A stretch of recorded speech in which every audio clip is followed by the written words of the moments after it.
আসসালামু আলাইকুম। আজকে আপনাদের সাথে শেয়ার করব, একটা খাট কিনতে যাচ্ছি। সেই খাটের সব কিছু আপনাদের সাথে শেয়ার করব।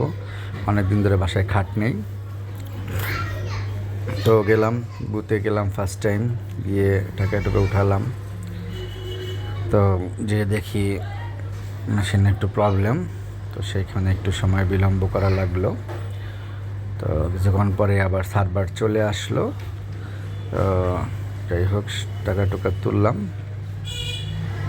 তোলার পরে নিজের চেহারাটা একটু দেখাইলাম ক্যামেরাতে দারোয়ান কাকার সাথে। কথা বলতেছে ওনার সাথে, বললাম একটু মেকআপটা করে চলে আসলাম কাঠের দোকানে। যে আমাদের খাটটা কেমন হলো দেখেন, গাইসরা বলেন। খাটটা তো আমার অনেক পছন্দ হয়েছে, আপনাদের কেমন লাগলো একটু কমেন্ট বক্সে জানাবেন।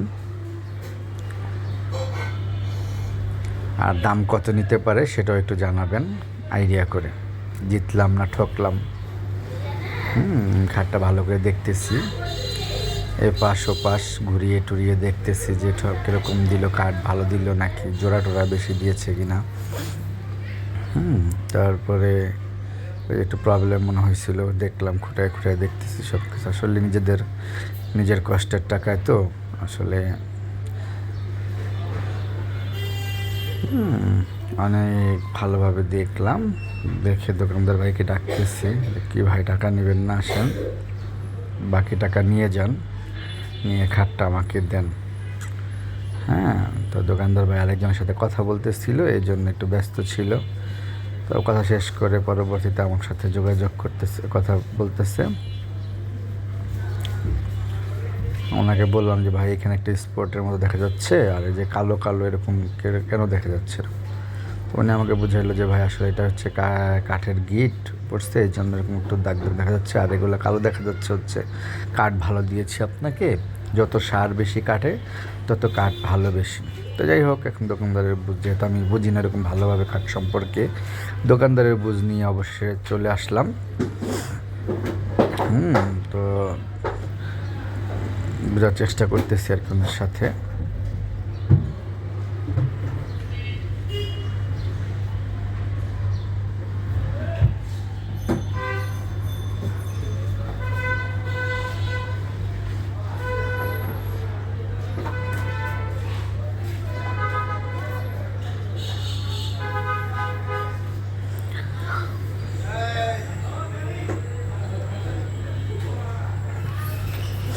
অবশ্যই একটু দাম দর নিয়ে কথা বলতেছি, একটু কম দেওয়ার চেষ্টা করতেছি যাতে রিক্সা ভাড়াটা হয়ে যায়, ভ্যান ভাড়াটা হয়ে যায়।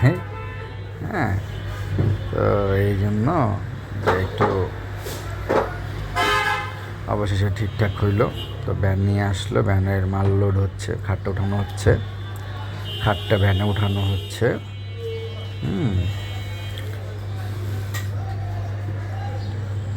তো খাটটা ভ্যানে উঠিয়ে পরে বাসায় চলে আসবে ইনশাল্লাহ। এবার ওনাদেরকে আমি বললাম তাহলে আপনারা এক কাজ করেন, আমরা চলে যাই, আপনারা ভ্যান নিয়ে আমাদের বাসার দিকে চলে আসে, ঠিকানা তো দেওয়া আছে। আর আমি দাঁড়াইলাম এখানে, আপনি যাওয়ার পরে আপনার সাথে আমার দেখা হবে ইনশাল্লাহ।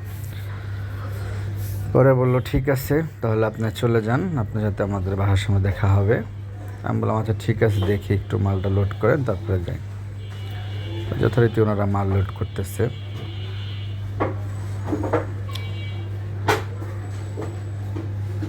আমি দাঁড়িয়ে দাঁড়িয়ে দেখতেছি।